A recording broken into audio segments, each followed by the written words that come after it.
पंजाब के पटियाला से इस वक्त एक बड़ी खबर आ रही है। कल हुई जुलूस के दौरान हिंसा के बाद जिले में धारा 144 लगा दी गई है। इंटरनेट सेवा भी बंद की जाएगी।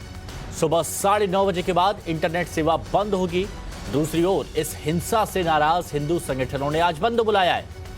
खबर यह भी है कि सीएम भगवंत मान इस पूरी घटना से नाराज हैं और सूत्रों के मुताबिक पुलिस इंटेलिजेंस ने जिला पुलिस को जुलूस की जानकारी दी थी, लेकिन पुलिस ने मामले की संजीदगी को नहीं समझा। वहीं दूसरी ओर शिवसेना नेता हरीश सिंगला की इस मामले में गिरफ्तारी हुई है। खोलो खोलो कृपान खोलो खोलो खोलो कर। तो सुबह 9:30 बजे इंटरनेट सेवा यानी अब से कुछ देर बाद इंटरनेट सेवा को यहां बंद कर दिया जाएगा। धारा 144 यहां पर लगाई गई है कि हिंसा यहां पर और ना बढ़े। मुख्यमंत्री भगवंत मान नाराज नजर आ रहे हैं और हो सकता है कि अधिकारियों पर गाज भी गिरे। तो दूसरी तरफ जो हिंदू संगठन है उन्होंने पटियाला में आज बंद बुलाया है।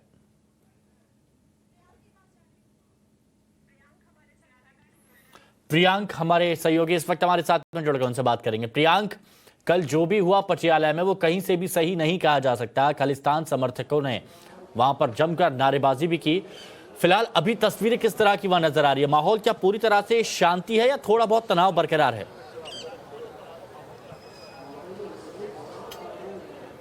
जी बिल्कुल, इस इलाके में तनाव तो बिल्कुल बरकरार है, क्योंकि जिस तरीके से चीज़ें कल यहाँ पे हुई उसका आंकलन करना बिल्कुल यहाँ के लोगों के लिए मुमकिन नहीं था। जिस तरीके से यहाँ पे ये जो माता काली मंदिर है, यहाँ पे उग्र भीड़ लड़ते लड़ते इस तरफ आ गई और जो पत्थरबाजी यहाँ पे होने लगी वो काफ़ी ज़्यादा चिंतनीय था। हमने देखा कि अपने डिफेंस में भी ऊपर जो ये जो इमारत है यहाँ से भी लोगों ने पत्थरबाजी की, क्योंकि उग्र भीड़ थी वो यहाँ पे काफ़ी ज़्यादा तेज़ी से सामने आई।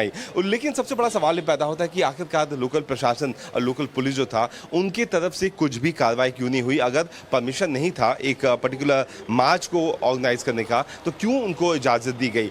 बहरहाल अगर कुछ लोग अपने भावनाओं को लेकर के सड़क पे आ भी गए तो उसके बाद जो हुआ वो काफ़ी ज़्यादा चौंकाने वाला है, जो कि पटियाला और पंजाब ही नहीं, देश की जो सुरक्षा व्यवस्था है, जो आंतरिक सुरक्षा व्यवस्था है, उस पर भी काफ़ी ज़्यादा बड़ा सवाल उठाता है। अब 9:30 बजे के करीब हमें जो जानकारी मिली है, पटियाला की जो डिस्ट्रिक्ट एडमिनिस्ट्रेशन है यहाँ ने यहाँ पे इंटरनेट सेवाएं जो हैं उसको स्टॉप किया जाएगा, ब्लॉक कर दिया जाएगा, क्योंकि पुलिस का आंकलन ये है कि काफ़ी ज़्यादा र्यूमर मॉन्गरिंग हो सकती है, भड़काऊ चीज़ें, जो वायरल वीडियो। रोकता हूं, पटियाला के एक अधिकारी वो क्या कह रहे हैं, सुनते हैं जरा। उसमें पैनिक करने की जरूरत नहीं है। This is just an abundant caution being taken by the government, because कल जो चीजें हुई थी वो बेसिकली अफवाहें और मिस इन्फॉर्मेशन जो forwardable WhatsApps and old videos की वजह से हुई थी। So we are requesting all of you, please let's be responsible, हम लोग पीस मेंटेन करें and again there is no need to panic की कोई सिचुएशन। वहाँ पर लगाए गए थे, एक करके क्या एक्शन लिया जाएगा? क्योंकि खालिस्तान जी, सो अगेन, हाँ जी, no there is no such, no I have not received that news as at all. Ma'am ये जो कितने लोगों को भी गिरफ्तार किया गया? कितने लोगों को? I answer everybody, just give me one. कितने लोगों को गिरफ्तार किया गया? One person is has been arrested and raids are on. Police is doing its job. So we are on it. हम लोग कर रहे हैं अपनी कार्रवाई, पुलिस अपनी कार्रवाई कर रही है, रेड्स अभी भी चल रही हैं, FIRs हो चुकी हैं, एक बंदा has been arrested. Next question. और भी वीडियोज आ रही हैं जिसमें थोड़ी दूसरी के लिए तो कार्रवाई की बात की जा रही है। एक शख्स को अभी गिरफ्तार किया गया और बाकी रेड्स अभी इस वक्त चल रही हैं। प्रियांक हमारे साथ जुड़े हुए हैं। प्रियांक, अधिकारी कह रहे थे कि अफवाहों को ध्यान में रखा गया उस वक्त और इसीलिए शायद ये माहौल तनावपूर्ण हो गया, वीडियोस फॉरवर्ड किए गए थे इसीलिए माहौल तनावपूर्ण हो गया। क्या इसके पीछे यही वजह नजर आती है या फिर सोची समझी एक साजिश?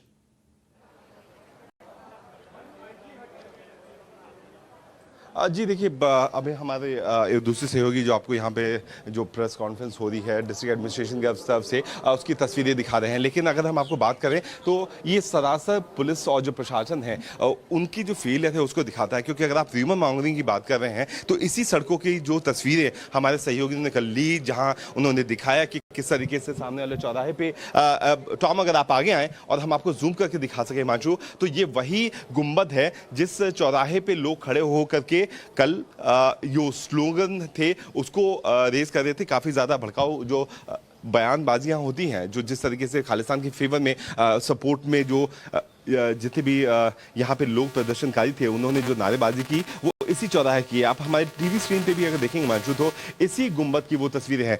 अब जब चूंकि मामला पुलिस के हाथ से पूरी तरीके से निकल चुका, प्रशासन का पूरी तरीके से फेलियर हो चुका और यहाँ के जो मुख्यमंत्री हैं उन्होंने भी ये बयान दे दिया कि जल्द से जल्द यहाँ पे कानून व्यवस्था बहाल की जाएगी, तो सरकार जो अपने पल्ला झाड़ने के लिए केवल एक अपराधी को गिरफ्तार कर पाई है। 24 घंटे से ज्यादा का समय हो चुका है। यहाँ पे जिस तरीके से घटना पेश आई, जिस तरीके से प्रो खालिस्तानी स्लोगन्स रेज किए गए, हाँ हम मानते हैं कि अगर पुलिस का कहना है कि एक संगठन था जिसने यहाँ पे प्रोटेस्ट के लिए कॉल किया था, पुलिस ने इजाजत नहीं दी थी और उनकी प्रोटेस्ट मार्च को लेकर के यहाँ पे इस तरीके से चीजें खराब हुई, लेकिन उन लोगों का क्या जिनकी तस्वीरें टीवी स्क्रीन पे देश ही नहीं पूरे विदेशों के सारे देशों के सामने उनके चेहरे सामने आ चुके हैं। उनको लोगों को पता है कि ये वो शख्स है जिन्होंने प्रो खालिस्तान के समर्थन में नारे लगाए थे। अब सवाल ये पैदा होता है कि अब सब कुछ जान करके भी पुलिस अगर इन लोगों को अरेस्ट नहीं कर पा रही है तो जाहिर सी बात है सवाल ये खड़ा होगा कि क्या पंजाब की सरकार इन सारे लोगों के सामने नतमस्तक हो चुकी है?